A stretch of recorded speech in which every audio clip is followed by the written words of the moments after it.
반갑습니다. 벌써 꽃이 다 져버렸어요.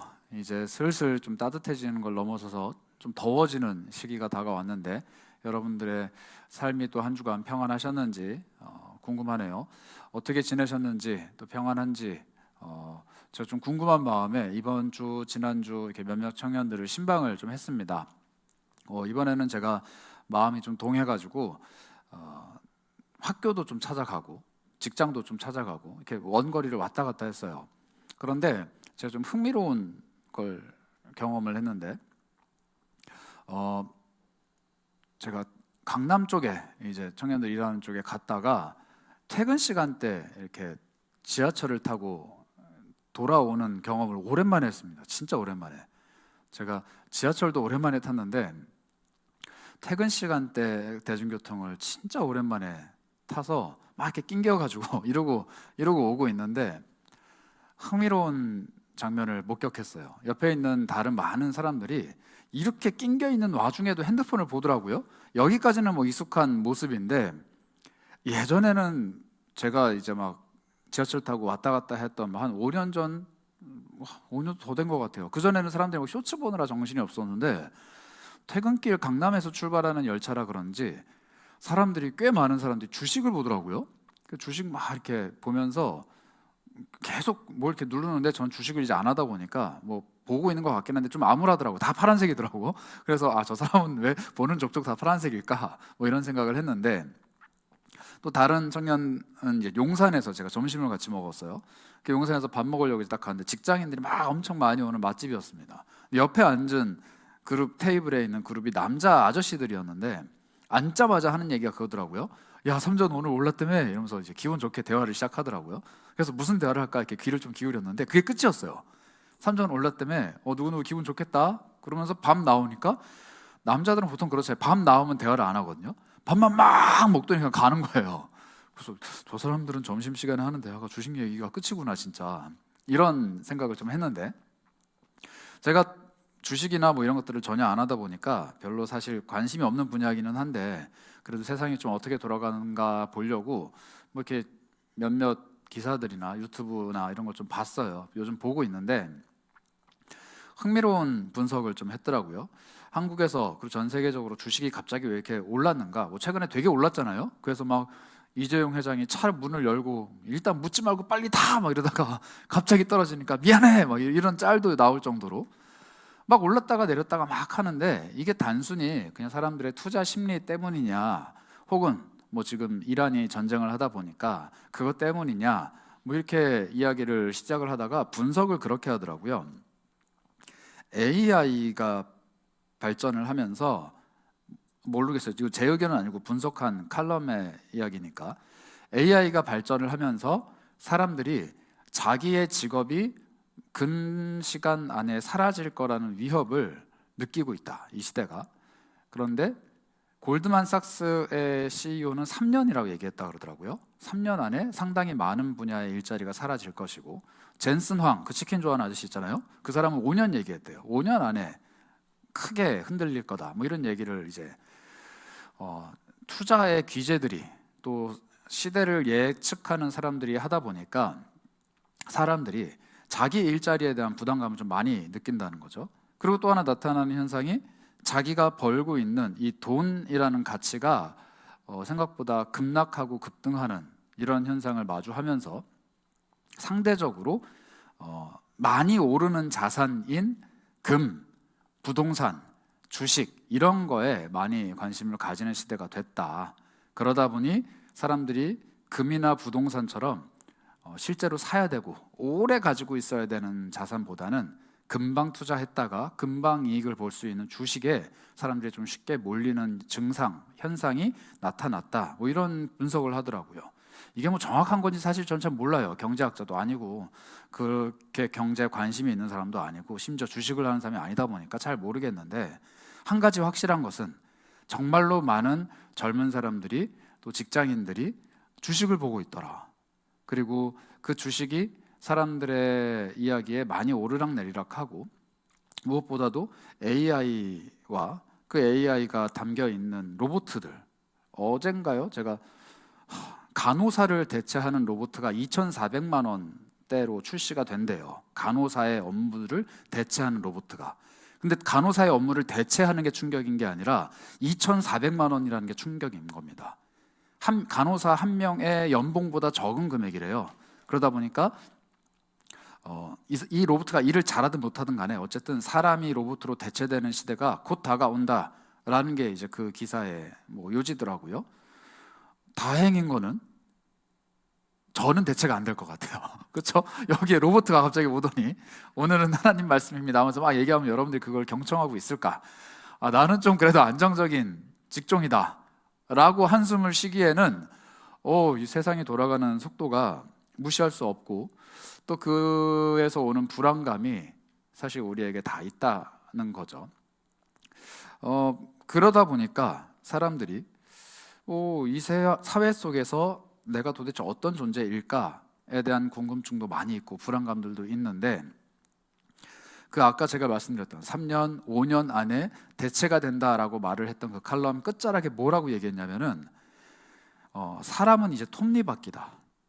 톱니바퀴여서 젊은 사람, 유능한 사람을 톱니바퀴에 집어넣었던 시대가 최근까지였다라면은 이제는 사람이라는 톱니바퀴를 빼고 거기에 AI 혹은 로봇 이런 것들을 집어넣는 시대가 왔다. 그러다 보니까 어디에나 다 들어갈 수 있는 유틸리티한 톱니바퀴가 되기 위해서 애를 쓰기보다는 그 톱니바퀴가 아니면은 거기에서 움직일 수 없는 아주 유니크한 톱니바퀴가 돼야 된다. 이런 얘기를 하더라고요.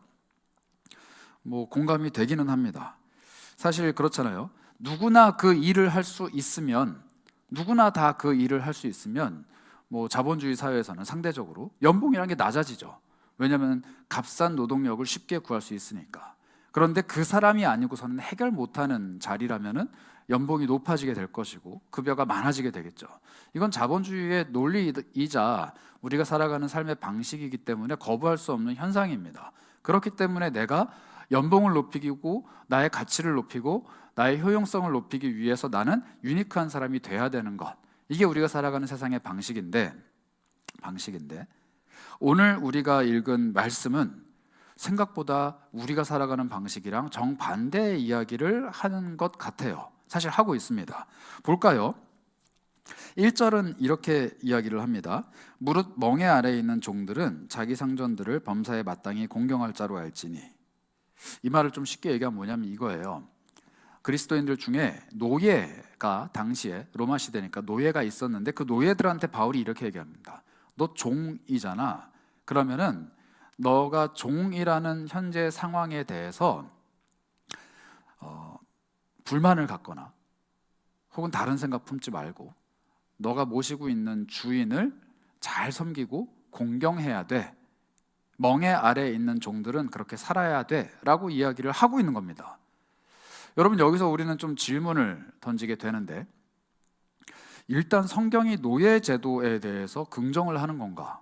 이게 굉장히 좀 예민한 문제이긴 하는데 사실 이 구절 때문에, 이러한 구절들 때문에 미국이 청교도 정신, 기독교 정신으로 세워진 국가라고 했음에도 불구하고 미국의 건국 초기에는 노예 제도가 있었잖아요. 그리고 그걸 때문에 전쟁이 일어날 정도로, 그리고 중세 시대나 혹은 초기 교회 시대에도 종, 노예 이런 것들이 그리스도인들의 집에도 있었다라는 거죠. 그럼 성경은 사람이 사람을 사고 팔고 사람이 인격적인 존재로 대우받지 못하고 사람이 경제적인 이유나 혹은 자기의 태생의 신분 때문에 누군가의 밑에서 봉사를 해야 되는 이 노예 제도를 지지하는 건가?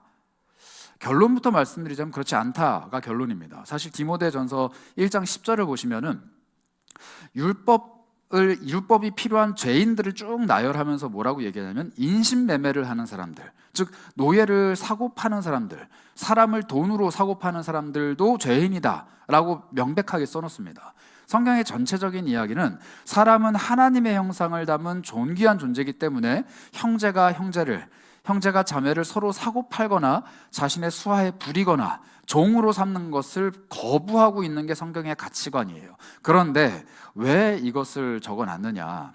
사실 당시 로마 시대에는 로마 전체 인구의 3분의 1이 노예였습니다.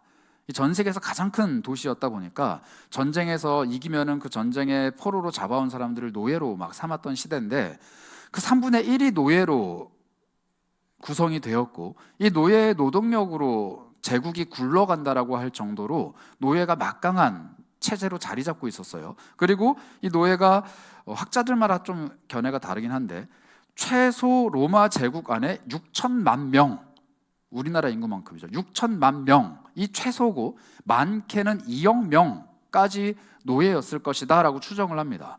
제국의 거의 대부분의 사람들이 노예였을 것이다, 이렇게 얘기를 하는 거예요. 이거를 조금 우리 시대랑 바꿔서 이야기하면은, 이 노예를 멍에 아래 있는 종이다라고 표현을 했는데, 성경에서 멍에라고 하는 거는 이 억압적이고 폭력적이고 거부할 수 없는 제도를 상징을 하거든요. 오늘날 우리로 치면은 이런 거랑 똑같습니다. 월급쟁이들, 돈의 영향력 아래서 노동력을 제공할 수밖에 없는 이 사장의 노예들, 이런 사람들이 오늘날에도 우리잖아요. 사실 우리 다 돈 벌려고 알바하고 직업 갖고 뭐하고 하는데, 내 통장에 들어오는 몇백만 원의 그 돈을 위해서 나의 시간도 다 내어드려야 되고, 그가 하라고 하시는 대로 다 해드려야 되고, 더러워도 계약 기간을 채워야 되고, 굽신굽신 해야 되고, 참아야 되고. 근데 이게 그리스도인들도 그렇게 살아가고 있다는 거죠. 오늘날의 현대사회도 사실 노예는 아니지만, 노예지 뭐, 돈 줄 테니까 일해, 알겠습니다 하고 일하는 사람들. 물론 이 계약 기간이 끝나면 너랑 나랑 빠이빠이, 뭐 자유인이 될 수 있지만, 로마 시대 때 그 노예나 우리나 본질적으로 다를 바가 없다는 거예요. 먹고 살기 위해서 누군가의 이야기를, 또 누군가의 주장을, 누군가의 명령을 그대로 수행해야 되는, 그리고 이 사회가 가지고 있는 구조, 제국이라는 구조가 가지고 있었던 그 노예 제도가, 또 오늘날의 자본주의라는 구조가 가지고 있는 이 고용주와 피고용주와의 관계가 우리의 삶을 억압하고 우리의 삶을 지배하는데, 이게 때로는 이 구조가, 또 이 모습이 내가 그리스도인으로 살아가는 것조차도 방해할 만큼, 뭐 주일날 출근하라 그러면 어쩔 수 없이 출근을 해야 되고, 내가 그리스도인임에도 불구하고 내 사고방식과 가치관과 맞지 않는 삶을 요구할 때 딱히 뭐랄까요, 이렇게 거절하기가 나의 일신상의 안위와 나의 월급을 생각하면 쉽지 않은 그런 선택을 강요받는 게 오늘날의 우리의 모습이라면은, 이 성경이 말하는 멍에 아래 있는 종들이라는 표현에 내가 들어가도 별로 어색하지 않은 거죠. 그런데 더 빡치는 포인트가 뭐예요? 멍에 아래 있는 종들, 너네 월급쟁이들은 자기 상전들, 너네 회사의 사장들이 범사에 마땅히 공경할 자로 알아라. 순종해라, 따라가라, 인정해줘라, 그 사람이 하라는 대로 해라 라고 이야기를 하는 거예요. 월급쟁이는 월급쟁이대로 살아, 알바면 알바답게 조용히 일해, 돈 받았으면 받은 만큼 열심히 해 라고 성경이 이야기하고 있다는 거죠. 비유적인 표현이 아니라 진짜 그 표현입니다. 노예는 노예답게 살아라, 돈 받았으면 받은 만큼 살아라 라고 이야기를 하는 거예요. 그럼 정말 성경은 우리한테 그렇게 가혹한 이야기를 하고 있는 건가? 그렇지는 않다는 겁니다. 그렇지는 않다. 그럼 오늘 그 얘기를 좀 해보려고 하는데, 이 그리스도 예수님께서 오셨을 때 굉장히 독특한 표현을 하나 말씀을 하십니다. 빌립보서 2장 7절인데요. 오히려 자기를 비워 종의 형체를 가지사 사람들과 같이 되셨다. 예수님이 이 땅에 오신 것을 종이라고 표현을 해요. 그런데 이게 비유적인 표현이 아니라 진짜 종입니다. 하나님께서 이 땅에 사람으로 오셨는데, 억압적인 제도, 폭력적인 구조, 거부할 수 없는 시대의 조류 아래 들어오셨는데, 그게 그냥 단순히 종처럼 되셨다가 아니고 진짜 종으로 오신 거예요. 하나님이신 그분이 자기가 만들어 놓은 율법의 굴레 아래, 또 사람들이 만들어 놓은 제도 아래 오셔서 순종하시고 그 안에서 살아가셨는데, 스스로를 내가 종이 된 자라고 이야기를 하십니다. 그리고 내가 이 로마 제국과 인류가 만들어 놓은 수많은 제도와 사람들이 만들어 놓은 수많은 문화 안에 속해 있는 자로 너희들에게 왔다. 인자가 온 것은 섬김을 받으려 온 것이 아니라 종으로서 섬기려 하러 왔다. 나는 종이다, 나는 노예다 라는 표현을 굉장히 많은 곳에서 하신다는 거죠. 실제로 그분은 이 땅에 오셨을 때 돈이 많은 자본가이거나 귀족이거나 왕으로 오신 게 아니라 목수로 오셨어요. 당시 목수가 어떤 존재인가에 대해서는 좀 뭐 여러 썰들이 있지만 결정적인 건 그겁니다. 일단 사람이 만들라고 하는 대로 만들어야 돼요. 근데 당시 로마 제국의 목수들은 어떤 걸 만들었느냐? 물론 나무로 만드는 뭐 가구들이나 뭐 여러 가지 제품들을 만들겠지만 무엇보다도 로마 제국의 사람들이 와서 야, 황제의 조각상을 만들어. 그럼 만들어야 돼요. 야, 우리가 섬기는 신의 조각상을 만들어. 그럼 만들어야 돼요. 자신이 유대인이고 하나님을 믿는 사람이고 이런 거 전혀 상관없어요. 그냥 하라는 대로 하는 거예요. 돈을 줄 테니까. 근데 이게 사실 돈 줄 테니까 만들어가 아니라 우리는 칼을 가지고 있고 권력을 가지고 있고 너희들을 억압하는 민족이니까 우리가 하라는 대로 해 라면 할 수밖에 없는 피지배층의 목수로 태어나신 그분입니다. 그냥 그렇게 사셨어요, 진짜로.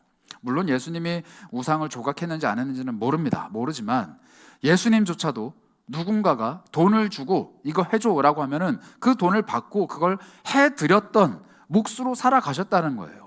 목수의 아들로 태어났을 뿐만 아니라 사람들이 야, 저 사람 목수였잖아 라고 이야기를 할 정도로 목수 일을 해서 가족들을 부양해야만 했던 그런 월급쟁이 직장인이었다라는 거죠. 그래서 예수님이 오늘날 우리에게 이 땅에 오신 것은 뭐 CEO로 오셨거나 자본가로 오셨거나 이런 게 아니고 정말로 일용직 노동자, 계약직 근로자, 3D 업종 종사자로 이 땅에 오셨고 실제로 그 삶을 사셨고 그리고 나서 무엇라고 말씀하시냐면 내가 그렇게 왔고 너희들도 그런 존재, 이 멍에 아래에 있는 존재가 되어야 한다라고 이야기를 하십니다. 그 말씀이 어디에 나오냐면은 마가복음 10장 44절인데요. 너희 중에 누구든지 으뜸이 되고자 하는 자는 모든 사람의 종이 되어야 하리라 이렇게 얘기하십니다. 종이 되어야 하리라. 이게 그냥 단순히 비유적인 표현이 아니라 당시 문화권 안에서 사람들이 느끼기에는 굉장히 뭐랄까요, 도전적이고 강렬했던 말씀인데 여러분들한테 좀 다가가려면 뭐라고 설명을 해야 될지 잘 모르겠는데 뭐 이런 거예요. 너희들 중에 누구라도 정말 잘 나가는 돈 많이 버는 기업인이 되고 싶으면은 알바가 돼야 돼. 너희들 중에 누군가가 자기 분야에서 성공하고 싶으면 밑바닥으로 가야 돼. 뭐 이런 이야기를 하시는 거예요. 내가 잘 먹고 잘 살고 싶으면, 으뜸이 되고 싶으면은 끝으로 가야 돼. 가장 밑바닥으로 가야 돼. 종이 되어야 해. 왜냐하면 내가 그렇게 왔기 때문이야. 가난한 서민의 삶을 우리에게 요구를 하시는 걸까요? 아니면 그런 삶에 만족하고 순응하고 그냥 살아가라 라는 이야기일까요? 정말로 예수 그리스도의 이 말씀들은 돈이 많은 사람, 자본가, 사회적으로 성공한 사람들을 위한 이야기가 아니라 우리같이 평범한 소시민들을 그냥 위로하고 현실에 순응하고 잘 살라라고 이야기하고 싶은 걸까요? 그렇지는 않을 거다라는 겁니다. 그렇지는 않을 거다. 왜 예수께서는 굳이 자본이라는, 가난이라는, 제국이라는, 제도라는 여러 가지 굴레 아래 스스로 들어오셔서 왜 굳이 그 멍에를 짊어지셨을까? 그리고 그 멍에를 왜 우리에게 강요하실까? 아까 제가 잠시 말씀드렸던 요즘 시대에는 사람이 톱니바퀴처럼 소모되는 시대이기 때문에 톱니바퀴처럼 자기에게 주어진 역할만을 하면서 이 사회 안에서, 구조 안에서 그냥 소모되고 있는 우리를 보면서 너 톱니바퀴로 그냥 살아, 너를 돌리고 있는 이 자본가들, 사장님들, 일을 시키는 사람들, 그 사람들을 공경하면서 살아라고 말씀하시는 게 아닐 텐데 말이죠. 그런 톱니바퀴와 같은 우리에게 예수님이 말씀하시는 것은 너는 그냥 한낱 톱니바퀴야, 너는 그냥 이 사회의 일원일 뿐이야, 너는 그냥 한낱 회사원, 직장인, 알바생, 학생, 그냥 그런 존재일 뿐이야 라고 말씀하시는 게 아니라 그런 존재인 너희에게 새로운 정체성이 있어.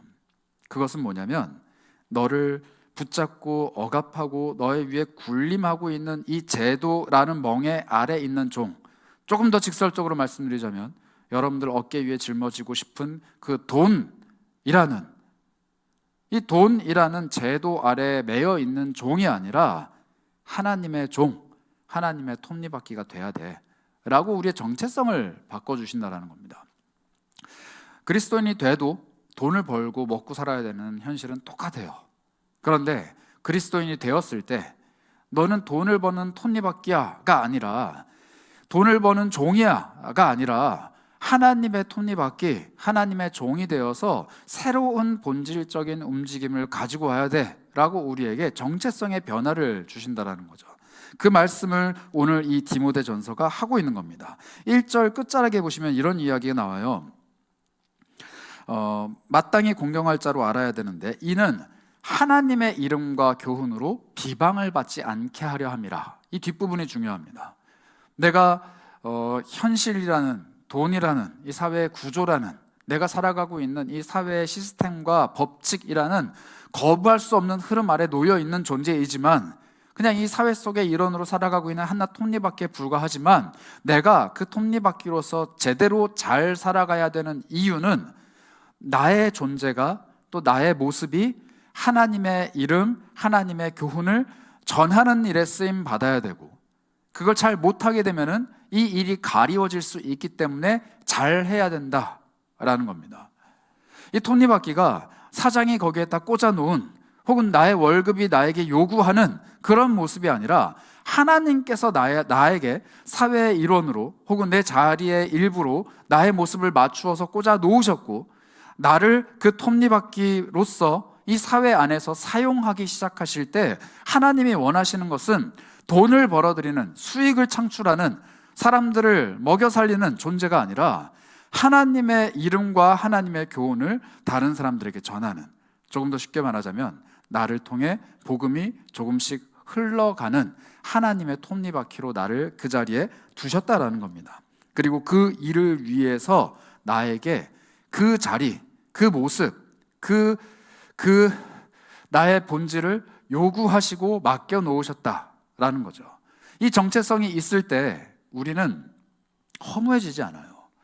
여러분 직장생활 하다 보면은 그렇게 되죠. 가서는 처음에 열심히 막 일을 합니다. 동기부여도 돼요. 막 열심히 일을 하다가 2년, 3년, 5년 이렇게 지나가면은 내가 뭘 하고 있는 건가? 나는 그냥 매일 아침 출근해서 매일 퇴근하는, 그냥 쳇바퀴가 계속 돌아가는, 톱니바퀴처럼 계속 소모되고 있는 그런 사람일 뿐인 건가? 나는 도대체 여기서 뭘 하고 있는 건가? 내가 이렇게 돈을 버는 게 맞는 건가?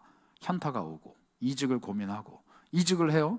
그럼 또 열심히 하다가 몇 년 지나면 또 똑같은 고민을 하게 되고, 계속 정체성에 대한 고민을 하게 되잖아요. 그렇다고 뭐 사업을 하면은 이게 뭐 달라집니까?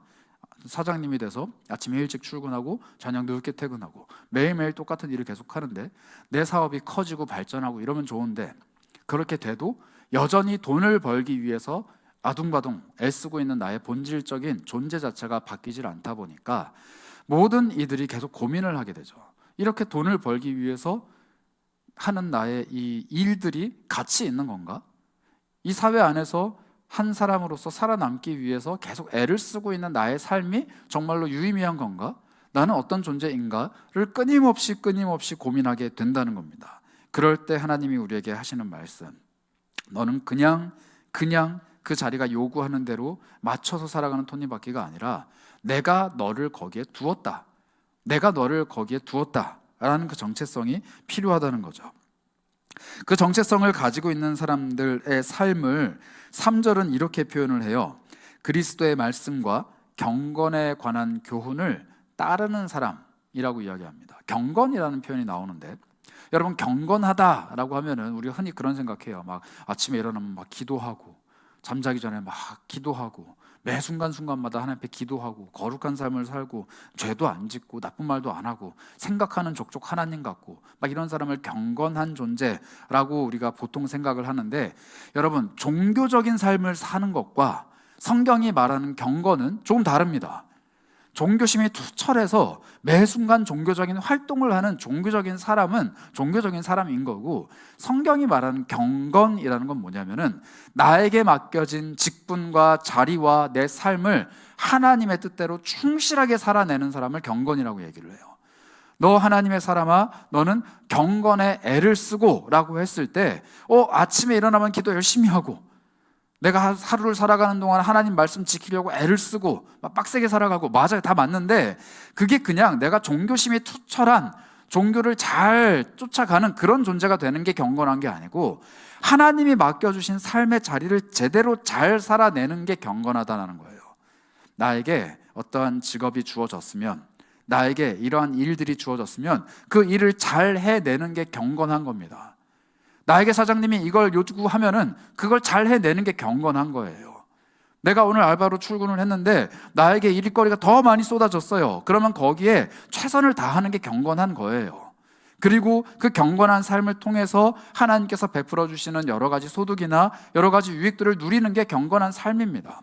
경건은 멀리 있는 게 아니에요. 내 삶에 주어진 모든 것들을 충실하게 잘 해내는 게 성경이 우리에게 말하는 경건한 삶. 그런데 그저 삶에 최선을 다하는 게 아니라 그 최선을 다하는 동기가 하나님께로부터 오는 삶이 경건하다라는 거예요. 그래서 경건한 삶을 좀 비유적으로 표현하자면 이겁니다.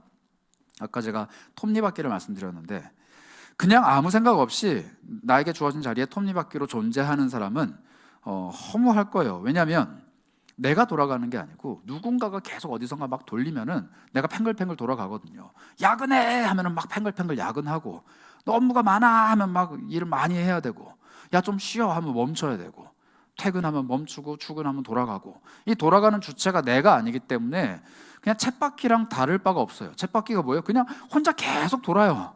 돌다가 멈추면 끝나는, 아무것도 변화가 없는 그런 톱니바퀴 같은 삶인데, 하나님이 주신 경건이라는 개념을 가지고 살아가는 사람은 이 돌아가는 동력이 나에게 있다는 거예요.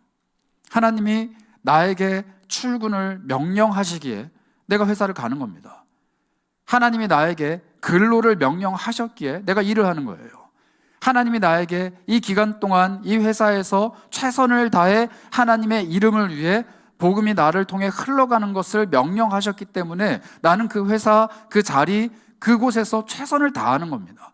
하나님이 나를 돌리시기 때문에 나는 톱니바퀴로서 돌아가는 것이고, 그때 어떤 일이 일어나느냐? 톱니바퀴가 맞물려 있는 내 주변에 있는 또 다른 톱니바퀴들이 나를 통해서 움직여가기 시작하는 거예요. 이러한 이야기를 제가 얼마 전에 읽은 책에서 아주 통찰력 있는 이야기를 좀 들었는데, 여러분 문에란이라는 혹시 사람을 아세요? 잘 모르실 거예요. 나이가 좀 이제 연세가 있으신 분인데 아마 70대이신데, 이분이 어떤 분이냐면은 대한민국 1호 여성 카피라이터입니다. 카피라이터, 광고 만드는 분이신데 여성 1호예요. 그래서 보통 80년대, 90년대, 2000년대까지 이제 일하신 분인데, 이분이 만든 카피라이트 문구 중에 되게 유명한 문구인데 여러분 잘 모르실 거예요. 저는 이제 어렸을 때 들은 거라. 미인은 잠꾸러기. 이거 들어보신 적 있나요? 끄덕거리네요. 열심히 일한 당신 떠나라.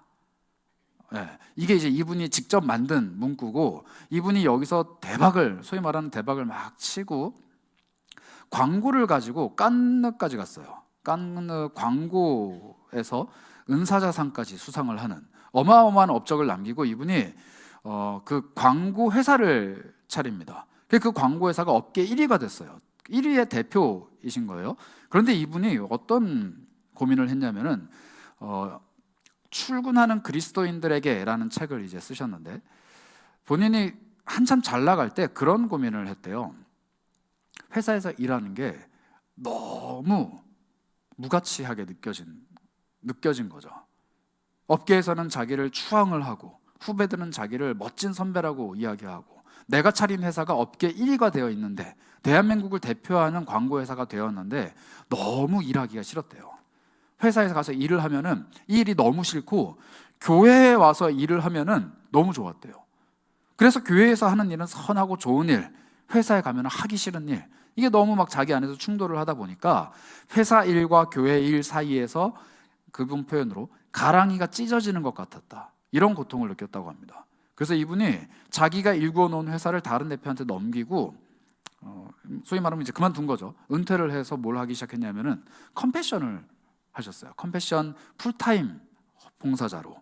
그래서 이분이 가지고 있는 재산이랑 시간과 열정을 다 쏟아서 해외 봉사활동도 다니고 아이들도 섬기고 막 이런 일들을 삽니다. 그래서 사람들이 다 놀랐어요. 와, 대한민국에서 가장 잘 나가는 광고업계에 가장 잘 나가는 여자가 갑자기 모든 일을 때려치고 하나님의 일을 하는구나. 근데 이분이 거기서도 또 회의감을 느끼는 거예요. 내가 하고 있는 게 잘하고 있는 건가? 맞는가? 하나님을 이 일을 한다고 하는데도. 그래서 그분이 그 책에서 뭐라고 이제 고백을 했냐면은, 내가 무슨 일을 하는가가 중요한 게 아니라 내가 왜 이 일을 하는가가 너무 중요했던 거였다. 나는 그걸 몰랐다. 이렇게 얘기를 합니다. 그리고 나서 뭐라고 이제 그 책에서 썼냐면은, 어떤 사람은 회사에서 그리스도인이라는 것을 밝혔다가 내가 잘 못하게 되면은 욕을 먹을까봐 안 밝히는 사람이 있다. 혹은 어떤 사람은 밝혀놔야 내가 조금이라도 더 선하게 살아갈까 싶어서 먼저 밝히는 사람이 있다. 그런데 밝히고 안 밝히고는 중요하지 않더라. 내가 그리스도인인 것을 다른 사람에게 알리고 알리지 않고는 중요하지 않더라. 내가 거기서 어떻게 살아가느냐가 중요하더라.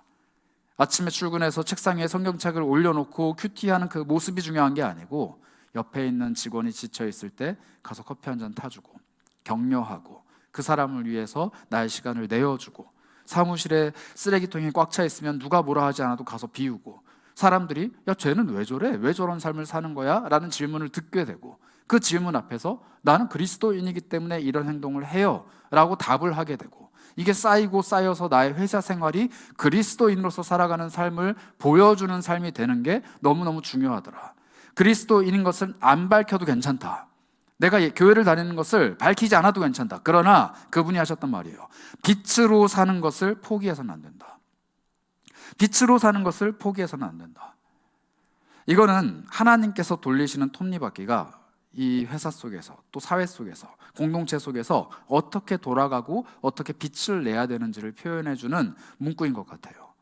여러분들은 어떤 톱니바퀴로 이 사회 속에서 존재하고 계십니까?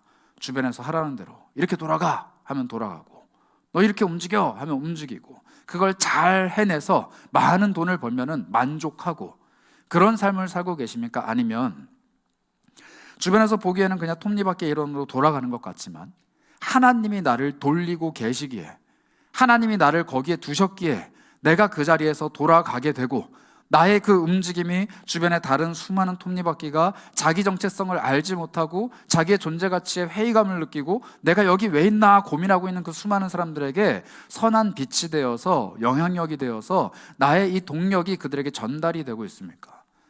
여러분들이 일하는 직장에서 여러분들은 그리스도인으로서 다른 사람에게 어떤 영향력을 끼치고 있으며, 여러분들이 속해 있는 사회 공동체, 학교 공동체, 가족 공동체 안에서 어떤 선한 영향력들을 주고받고 계세요. 여러분들은 다른 그리스도인들과 얼마나 협력해서 자신이 속해 있는 그 공동체 안에서 빛을 발하기 위해서 애를 쓰고 함께 기도하며 이야기를 나누고 있습니까? 저 사람도 회사 안에서 그리스도인이고 나도 그리스도인인데, 둘 사이에 이 회사를 향한, 그리고 우리의 존재를 향한, 내가 여기 있는 이유를 향한 하나님에 관한 이야기를 한 번도 해본 적이 없어요.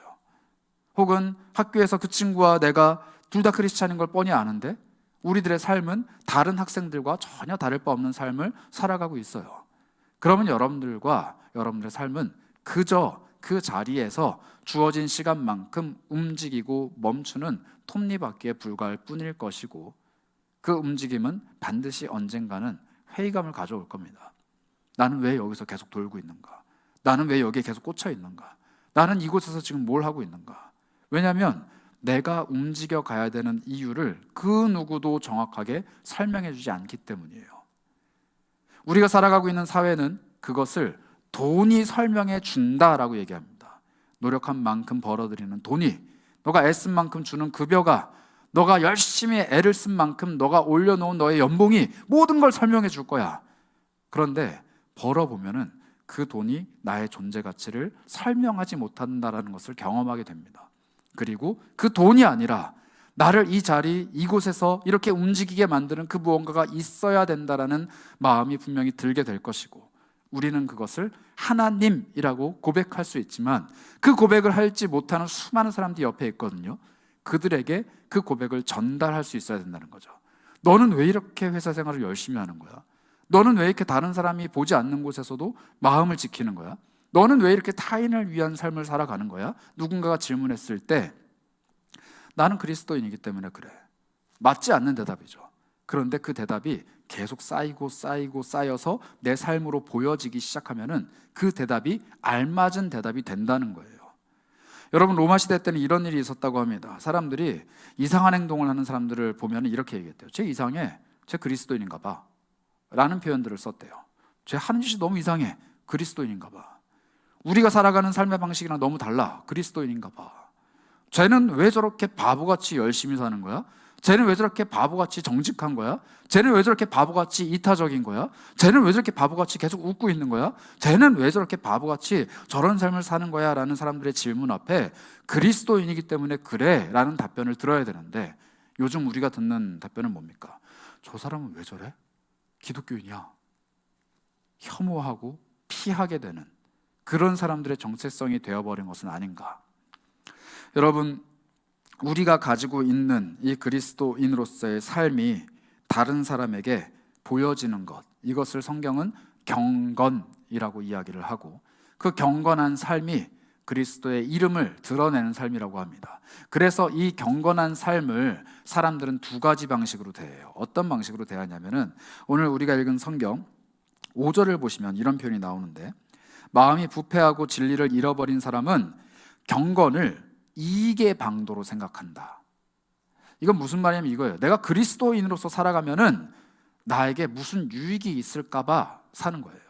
내가 하나님 잘 믿으면, 또 내가 하나님 안에서 열심히 노력하면, 내가 하나님 믿는 사람답게 사회에서 최선을 다하면 나에게 무슨 유익이 있겠지? 내 연봉이 높아지겠지? 내 삶이 풍요로워지겠지? 하나님이 나에게 복 주시겠지? 이런 기대감을 갖고 살아가는 사람들은 좋지 않다는 겁니다. 반쪽짜리라는 거예요. 그러면 무슨 경건을 추구해야 되는가? 6절입니다. 자족하는 마음이 있으면 경건은 큰 이익이 된다. 자족하는 마음, 이거 여러분들 잘 이해하셔야 되는데, 우리 한국어 성경은 자족, 스스로 만족한다라는 표현을 쓰기 때문에 이런 것 같아요. 태어날 때부터 내 재산이 요만큼이었어? 그럼 거기에 그냥 만족해. 내가 얻게 된 직업이 이거야? 그럼 거기에 만족해. 내가 살아가는 삶이 요 정도야? 그럼 거기에 만족해. 이게 자족이라고 생각을 하는데, 이 성경의 원래 뜻은 뭐냐면요, 넉넉한 만족이라는 뜻이에요. 자족이. 그렇기 때문에 나에게 주어진 상황에 순응하라는 얘기가 아닙니다. 그래서 저는 이 자족을 이렇게 표현하고 싶어요. 물론 이 한국어 성경의 자족은 스스로 자자에 만족할 때 족자를 쓰기 때문에 스스로 만족한다라는 뜻으로 쓴 건데, 이 자를 스스로 자가 아니라 아들 자자로 바꾸고 싶어요. 예수 그리스도라는 거죠.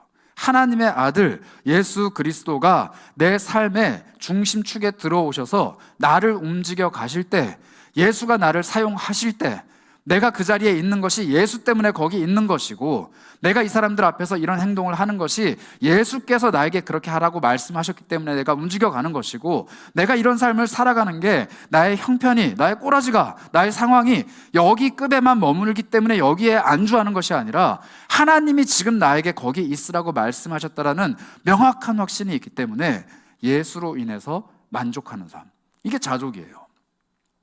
자족은 스스로를 통해서 만족할 수 없습니다. 절대 없어요. 결코 없습니다. 하나님이 나에게 만족을 주실 때 가능한 겁니다. 그래서 이 자족하는 삶을 바로 경건, 그리고 그 경건이 나에게 유익이 된다라고 이야기를 하고 있는 것입니다. 여러분, 그래서 우리는 어떤 톱니바퀴인지가 중요하지 않아요.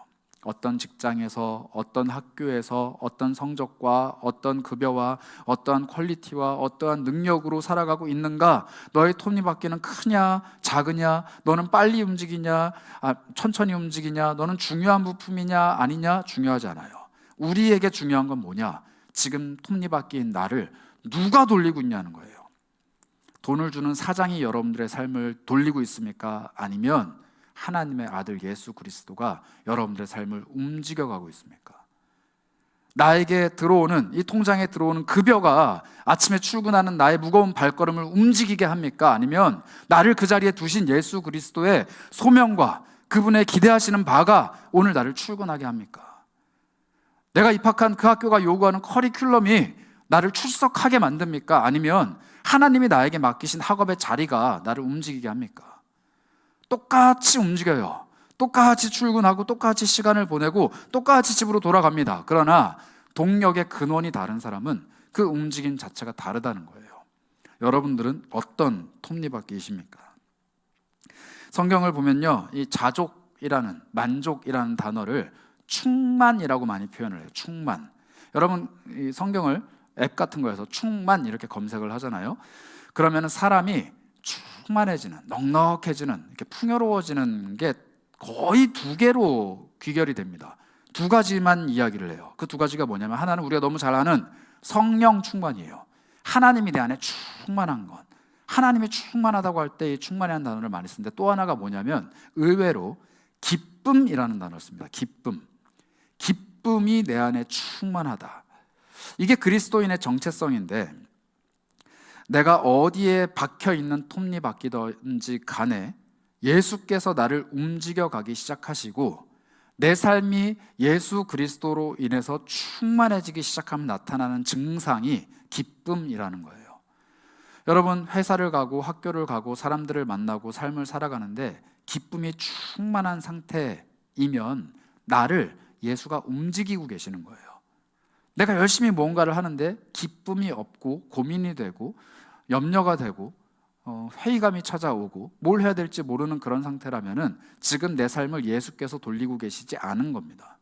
성령이 충만한 사람은 기쁨의 충만이 동시에 나타납니다. 이게 어디에 나오냐면요, 사도행전 13장 47절부터 52절에 굉장히 잘 표현되어 있는데, 사도들이 이렇게 얘기해요. 주께서 이같이 우리에게 명하시되 내가 너를 이방의 빛으로 삼아 너로 땅끝까지 구원하게 하리라 하셨느니라. 그러니까 복음 전하도록 너를 쓰겠다 말씀하신 거예요. 48절은 이방인들이 듣고 기뻐해서 하나님 말씀을 찬송하고 영생을 주시기로 작정된 자는 다 믿었다. 복음이 나타났다는 거죠. 49절, 주의 말씀이 그 지방에 두루두루 퍼지니라. 복음이 전해졌다는 거예요. 톱니바퀴가 막 돌아가서 하나님의 말씀이 전해졌다는 겁니다. 그때 이런 일이 일어납니다. 50절, 유대인들이 경건한 귀부인과 그 신의 유력자들을 선동해서 바울과 바나바를 박해하서 그 지역에서 쫓아냅니다.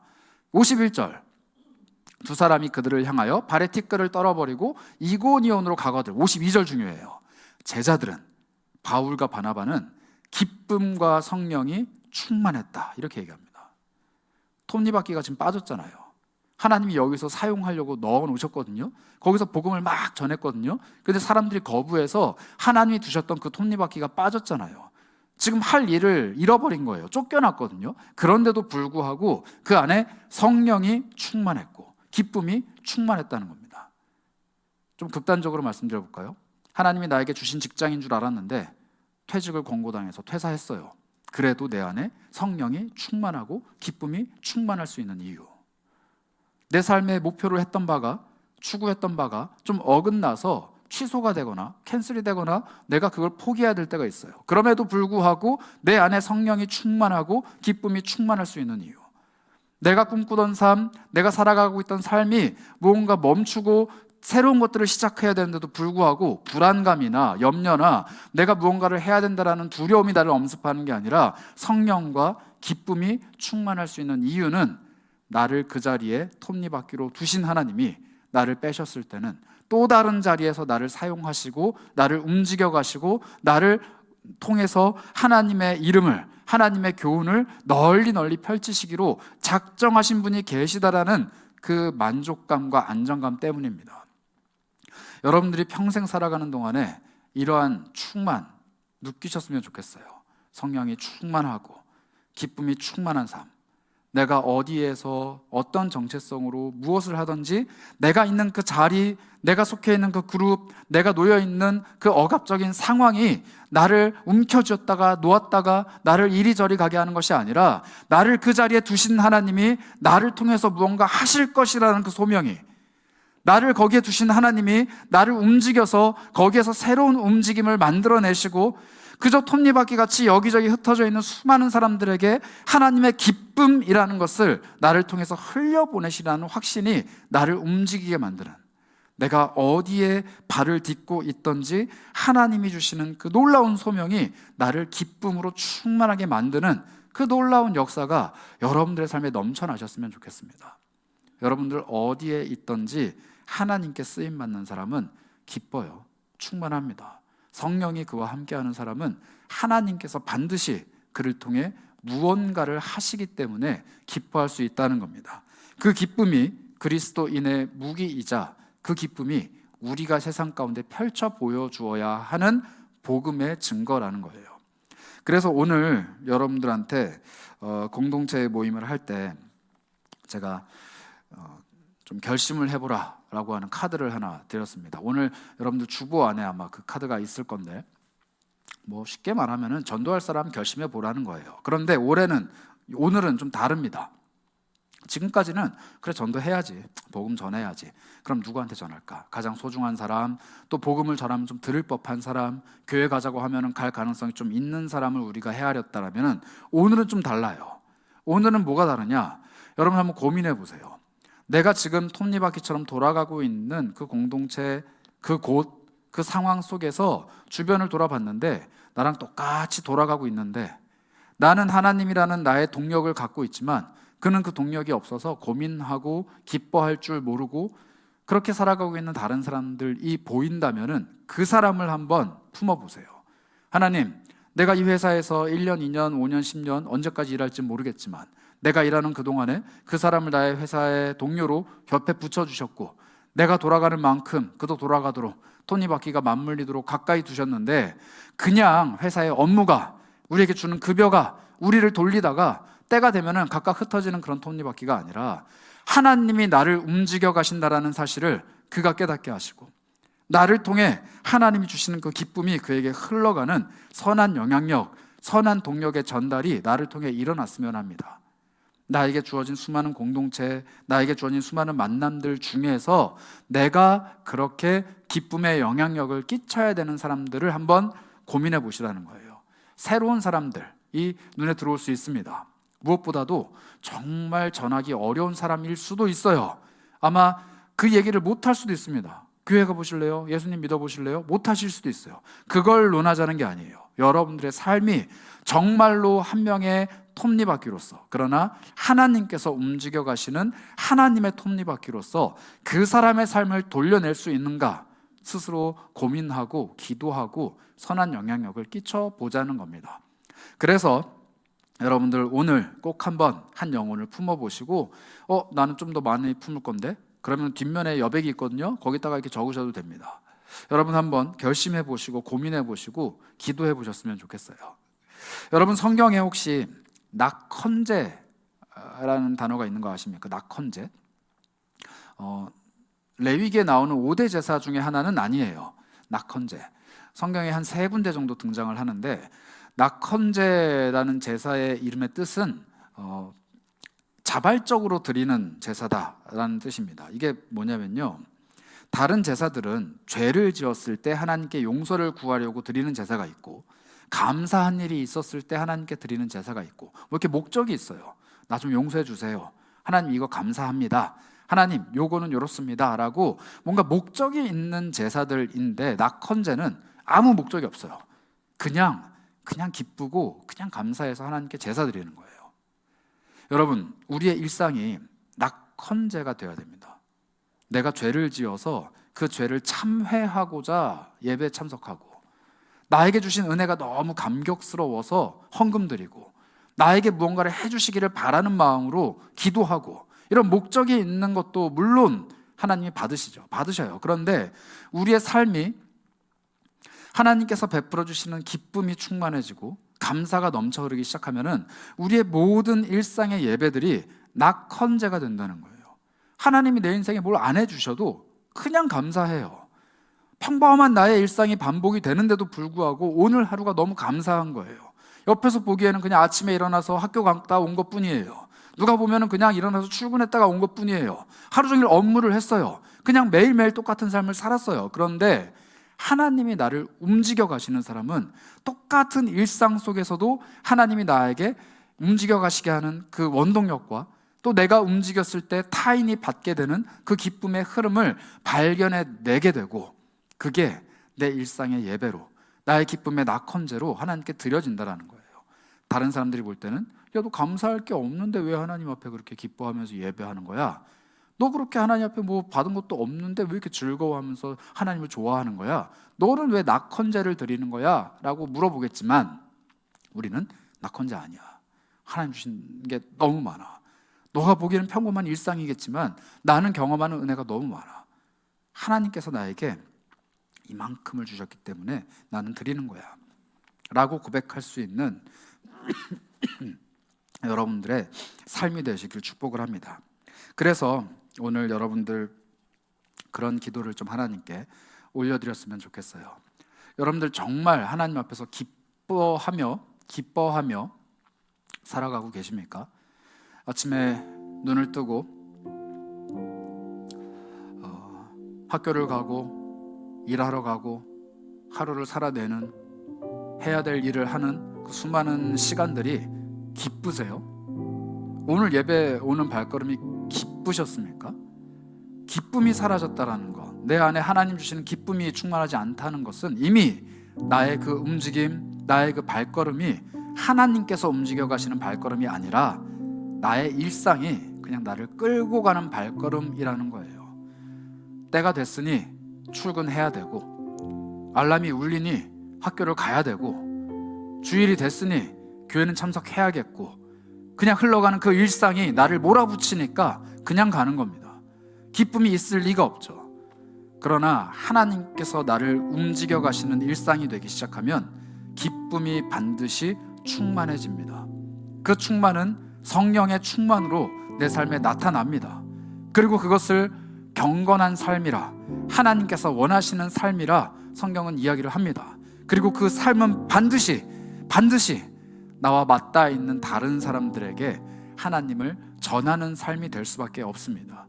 내 입술로 하나님은 나의 주님이십니다, 예수 그리스도는 나를 구원하셨습니다, 당신은 예수를 믿어야 됩니다, 교회 갑시다, 이런 얘기를 안 한다 할지라도 내 삶이 하나님의 기쁨을 증언하고 내 삶이 그 사람에게 주의 기쁨을 전하기 시작하면은 나를 통해 하나님이 빛나기 시작하실 겁니다. 여러분들은 정말 빛으로 살아가는 일에 최선을 다하고 있는지, 또 그 빛으로 살아가는 삶이 여러분들에게 기쁨 충만한 삶으로 다가오고 있는지 한번 돌아보셨으면 합니다. 그래서 같이 기도할까요? 주님, 내 삶이 기쁨이 충만한 삶, 하나님이 움직여 가시는 삶이 되길 원합니다. 내 삶이 하나님께 기쁨으로 내어드리는 낙헌제가 되길 원합니다. 하나님, 나는 소모되고 소진되고 얼마든지 바꿀 수 있는 톱니바퀴로서 여기에 그냥 존재하는 것이 아니고, 하나님께서 나를 이곳에 두셨기 때문에, 하나님께서 나를 움직여 가시기 때문에 나는 일하고 공부하고 사람들 만나고 해야 될 것들을 해내는 하나님의 사람입니다. 그 모든 움직임들의 시작과 끝은 나의 주님께 달려 있습니다. 그 주님이 나의 주님 되어 주시니 기뻐할 수밖에 없고, 나의 삶에 동행하여 주시니 주를 찬양할 수밖에 없고, 매 순간순간마다 나를 통해 주의 기쁨이 옆에 있는 다른 톱니바퀴들에게 흘러 들어가니 주님께 감사하지 않을 수 없습니다. 이런 삶을 살기를 원합니다. 우리 주님, 나의 삶을 붙들어 주시옵소서. 우리 이런 마음으로 같이 한번 기도하도록 하겠습니다. 하나님, 은혜 안에 거하게 하시고 주님께서 만져가시는, 주님께서 붙들고 가시는, 주님께서 움직여 가시는 내 삶의 모든 이유와 방향과 목적을 주 안에서 발견해가는 하나님의 사람 될 수 있도록 역사해 주시면서, 주님, 나에게 무슨 꿈이 있는가가 중요한 것이 아니라 그 꿈을 만들어 가시는 분이 하나님이신가가 중요합니다. 하나님, 내가 어떤 직장에서 돈을 벌고 있냐가 중요한 것이 아니라 그 직장을 나에게 맡겨주신 분이 하나님이시라는 것이 중요합니다. 하나님, 내가 어떤 공부를 하는지가 중요한 것이 아니라 그 공부의 이유와 목적과 모든 동인이 하나님 그 자체인 것이 중요합니다. 나의 시선과 나의 마음을 뒤바꾸어 주시고 하나님과 동행하는 기쁨의 삶 살 수 있도록 역사하여 주옵소서. 하나님, 사랑하는 우리 공동체원들의 삶이 하나님으로 인해서 움직여가는 삶이 되기를 축복합니다. 내가 어떤 학교에서 공부를 하는지가, 또 내가 어떤 회사에서 일을 하는지가, 내가 어떤 직업을 가지고 어떤 삶을 가지고 살아가는지가 중요한 것이 아니라 그 모든 움직임들의 동력이 하나님께로부터 오고 있느냐, 그것이 정말 중요하다는 것을 다시 한번 깨닫습니다. 무가치하고 무의미한 일을 매일매일 하고 있다라고 허무에 빠져서 허우적거리는 우리가 되지 않게 하시고, 정말 작은 순간순간들일지라도 하나님이 나에게 그것을 원하시기에 그것을 해내고, 그것을 통해 내 주변에 있는 다른 이들에게 하나님의 기쁨, 예수 그리스도의 크신 사랑을 흘려보내는 데 쓰임받는 귀한 톱니바퀴들 되게 하여 주옵소서. 하나님, 나의 톱니바퀴가 작고 큼에 일희일비하지 않게 하시고, 내가 어느 위치에 있는지 조바심 내지 않게 하시며, 하나님께서 맡겨주신 그 자리 안에서 하나님께서 나를 움직여 가실 때 바르게 쓰임받을 수 있는 크고 놀라운 은혜를 우리에게 베풀어 주시기 원합니다. 하나님이 맡겨주신 삶, 기쁨으로 살아낼 수 있도록 인도하여 주시고, 성령이 충만한 삶, 기쁨이 충만한 삶이 바로 우리의 삶이 될 수 있도록 함께하여 주옵소서. 하나님, 또 이제 펼쳐질 일상이 더 이상 무가치한 일이 되지 않도록, 무의미한 일이 되지 않도록 새로운 마음으로 마주하게 하시고, 아주 평범한 그 일상 속에서 함께 동행하시고 나를 움직여 가시며 나를 인도해 가시는 그 하나님의 손길을 발견하게 하시고, 스쳐 지나가는 수많은 인연들 앞에서 하나님이 주신 마음을 갖고 그를 한 명의 영혼으로 하나님께 사랑받는 존재로 바라볼 수 있는 그런 놀라운 은혜를 우리에게 베풀어 주옵소서. 모든 삶을 주님께 맡겨드리며 또 하나님께서 우리의 삶을 인도해 가시기를 확신하며 소망하며 주님께 기도합니다. 우리의 모든 삶을 주님께서 함께 해주시고 은혜로 더하여 주옵소서. 우리 주 예수 그리스도의 이름으로 기도합니다. 아멘. 우리의 삶의 이유가 되시고 또 목적이 되시고 우리의 모든 기쁨의 근원이 되시는 하나님을 함께 찬양하기 원합니다. 고백합시다. 예수는 내 힘이요, 예수는 내 힘이요, 나의 기쁨, 내 참 소망, 그 이름에 생명이 내 삶의 힘. 다시 한번 고백합시다. 예수는 나의 힘입니다. 예수는 내 힘, 나의 기쁨, 나의 기쁨, 내 참 소망, 그 이름의 생명이 내 삶의 이유라. 오직 주만 따라갑니다. 오직 주만 따라갑니다. 오직 주만 높임 받으소서. 오직 주만 높임 받으소서. 내 평생에 그 이름을 그의 선하심을 세상에 노래합니다. 그 이름에 크신 능력, 영원한 생명이 내 삶에. 우리 고백합시다. 오직 주만 따라갑니다. 오직 주만 따라갑니다. 오직 주만 높임 받으소서. 내 평생에 그 이름을 주의 선하심을 세상에 내가 노래합니다. 세상에 노래합니다. 그 이름에 크신 능력, 영원한 생명이 내 삶의 이유라. 여러분 한번 같이 고민하면서 기도했으면 좋겠는데요. 여러분 사는 게 재미없으신 분, 학교 가는 것도 출근하는 것도 사람들을 만나는 것도 모든 게 다 지루하고 재미없고 기쁨이 없으신 분들, 이제는 기도하면서 구해야 될 때입니다.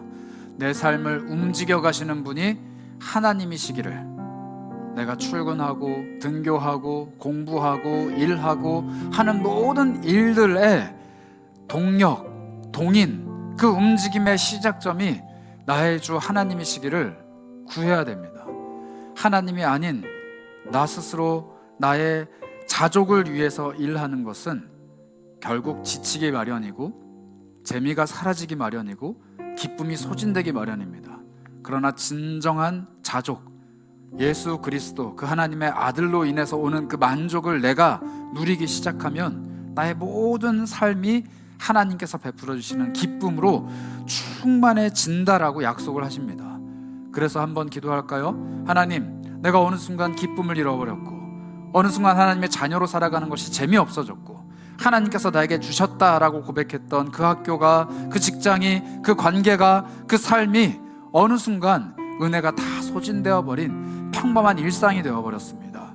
주님, 내 일상을 바꾸기 위해 애쓰는 것이 아니라 나를 그 자리에 두신 하나님의 그 목적과 나를 거기에 두시고 일하시고자 하는 그 하나님의 손길과 나를 움직여 가시는 예수 그리스도의 그 기쁨을 내가 회복할 수 있도록 나의 마음, 내 삶에 찾아와 주시고 나에게 온전한 충만을 회복시켜 주시옵소서. 하나님, 내 삶이 주로 인해서 기쁨이 흘러넘치는 삶 되기를 소망합니다. 이런 기도의 제목으로 함께 기도하도록 하겠습니다. 기도하겠습니다. 하나님, 우리 삶 가운데 하나님이 베풀어 주시는 충만한 기쁨, 충만한 은혜가 넘쳐나기를 소망합니다. 더 이상 무의미하고 부가치하고 아무런 감흥이 없는 삶을 살아가지 않게 하시고 매일매일의 일상 속에서 주께서 베풀어 주시는 크고 놀라우신 은혜, 그 기쁨을 회복할 수 있도록 인도하여 주옵소서. 성령으로 충만케 하여 주시고 내 속에 하나님 아버지의 기쁨이 충만케 하여 주셔서 하나님, 내가 움직여가는, 내가 살아가는, 내가 함께하는 그 모든 시간들 속에서 나와 맞닿아 있는 수많은 사람들에게 하나님의 기쁨을 흘려보낼 수 있는 하나님의 사람 되게 하여 주셔서 결심하게 하시고 하나님 전하고자, 하나님 아버지를 전하고자, 그 기쁨과 그 사랑과 그 충만함을 전하고자 애쓰고 노력하는 삶 되기 원합니다. 빛으로 살아가는 것을 포기치 않게 하여 주시고 하나님의 빛, 하나님의 그 놀라우신 사랑, 충만하신 그 기쁨을 흘려보는 일을 포기하지 않도록 인도하여 주셨소서. 주님, 날마다 우리를 사용하여 주시고 날마다 반복되는 일상 속에서 살아계신 하나님이 나타나게 하여 주시고 나의 직장 한복판에 예수 그리스도의 십자가를 세우게 하시고 나의 학업 한복판에 그리스도의 소명을 세우게 하시고 나의 가정과 나의 삶 속에 나의 모든 시간 한가운데 예수 그리스도를 새길 수 있도록 인도하여 주셨소서. 우리 다시 한번 기도하실 때는 믿음으로 또 담대하게 기도하셨으면 좋겠습니다. 하나님께서 나를 성령으로 충만하게 가꾸어 주시기 원합니다. 학교를 갈 때 그 발걸음이 피곤해 쩌들어 있는 지친 발걸음 되지 않게 하시고 나의 학업의 이유가 되시고 나를 그곳에 보내시는 하나님 아버지의 손길을 붙잡고 걸어가는 발걸음 되게 하옵소서. 출근할 때 돈만 바라보며 살아가는 그런 속물로 살아가는 것이 아니라 그 직장 속에서 나를 기능하게 하시고 그곳에서 그리스도의 복음과 기쁨을 흘려보내도록 나를 거기에 세워두신 하나님 아버지의 소명을 깨닫게 하시고 내가 서 있는 모든 곳에 예수 그리스도의 십자가를 깊이 세우게 하셔서 나를 통해 그리스도의 큰 기쁨이, 나를 통해 나를 움직여 가시는 하나님의 그 손길이 나타나게 하시고 나의 모든 살아있음이 나와 맞닿아 있는 수많은 사람들에게 생명이 되어 흘러갈 수 있도록 나를 사용하여 주시옵소서. 내가 어디에 있는가가 중요한 것이 아니라 나를 그곳에 있게 한 존재가 누구인가를 늘 생각하게 하시고 내가 어떻게 살아가는가가 중요한 것이 아니고 나를 그토록 살아가게 하시는 그분이 누구인지를 늘 자각하고 깨달으며 살아가는 사람 되게 하여 주옵소서. 내가 서 있는 모든 땅이 주님께서 일하시는 땅이 되기를 간절히 원하는 마음으로 함께 기도하도록 하겠습니다. 주님, 채워주시옵소서. 만나는 모든 이들에게 예수 그리스도의 십자가가 나를 움켜쥐고 나를 돌리고 계시다는 그 사실을 보여줄 수 있도록 인도하여 주시고 세상의 관점에는 정말 하찮고 아무 존재감 없는 작은 톱니바퀴라 할지라도 하나님께서 나를 그곳에서 돌리시기 시작할 때 거대한 톱니바퀴와도 같은 이 세상의 구조가 움직여지는 놀라운 은혜가 일어날 수 있도록 역사하여 주시고 내가 하나님의 사람 되어 내가 움직여가는 나의 그 움직임이 하나님 다른 이들에게 그리스도의 살아계심이 드러나는 복된 인생 될 수 있도록 함께하여 주셨소서. 주여 채워주시길 소망합니다. 하나님의 놀라우신 그 은혜가 우리 삶을 충만하게 채워주시길 소망합니다. 기쁨으로 충만케 하시고 성령으로 충만케 하여 주셔서 충만한 나의 삶이 다른 이들에게 흘러가는 은혜의 보고가 되게 하여 주시고 내가 움직여가는 그 모든 삶이 다른 이들의 삶의 동력이 되게 하셔서 정말로 하나님으로 인하여서 살아가는 나의 삶이 다른 이들에게 생명을 전하는 삶 될 수 있도록 역사하여 주셔서 작은 일에 최선 다하며 충성하며 하나님과 동행하는 삶 살게 인도하여 주시고 나의 그 움직임이 하나님 현실에 순응하는 것이 아니라 나를 억압하고 있는 그 수많은 제도와 사회 안에 순응하는 것이 아니라 그곳에 나를 두신 하나님의 말씀에 순종하며 하나님의 살아계심을 드러내는 사람 될 수 있도록 역사하여 주시길 소망합니다. 주여 내 안에 믿음의 담력을 베풀어 주시고 주여 내 삶에 하나님 아버지의 살아계심을 드러내게 하셔서 하나님 아버지의 놀라우신 그 은혜가 나를 통해 나타나지는 그 크신 은혜가 있게 하여 주시옵소서.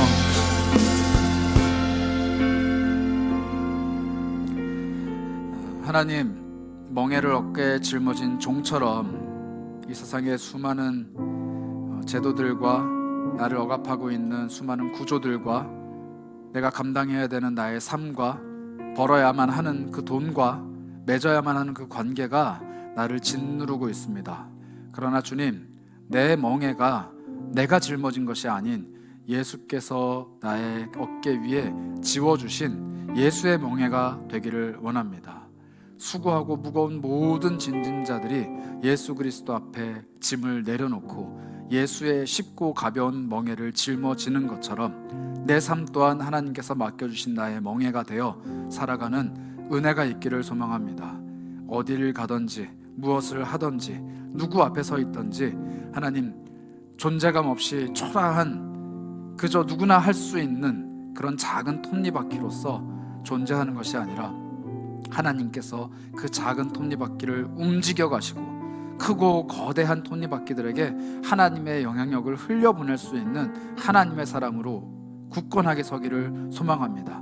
내가 하고 있는 이 학업이, 내가 하고 있는 이 회사 생활이, 내가 하고 있는 이 모든 경제 활동들이, 내가 맺고 있는 수많은 관계들이 하나님께서 나를 그곳에 있게 하셨기에 내가 감당해내고 있는 나의 삶이라 고백하며 그 모든 것들을 충만하게 감당해낼 수 있는 성령의 충만과 그리고 그 충만함으로 인해 내 삶에 나타나는 기쁨의 충만으로 다가올 수 있도록 역사하여 주시옵소서.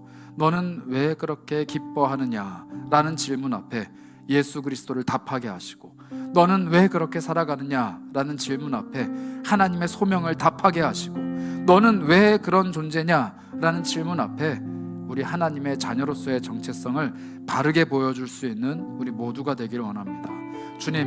주님께서 내 삶의 이유가 되어주시고 내 삶의 동력이 되어주시고 내 삶의 중심이 되어주셔서 내가 어디에 있든지 무엇을 하든지 내가 밟는 모든 땅 가운데 예수 그리스도의 십자가를 굳건하게 세우는 사람 되게 하시고 내가 세운 그 십자가가 나의 삶을 움직여가기 시작할 때 나와 맞닿아 있는 수많은 영혼들에게 기쁨을 전하고 복음을 전하고 하나님의 이름을 전하는 하나님의 사람으로 쓰임받게 하여 주옵소서.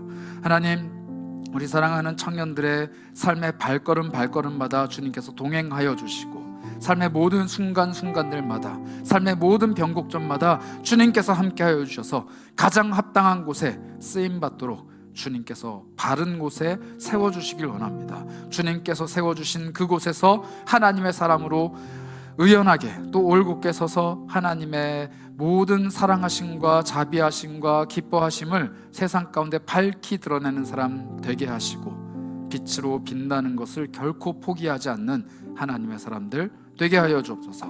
우리를 빛으로 세우시고 세상 가운데 하나님의 동력을 하나님의 기쁨을 전하는 톱니바퀴 삼아주신 우리 주 예수 그리스도의 이름으로 기도합니다. 아멘.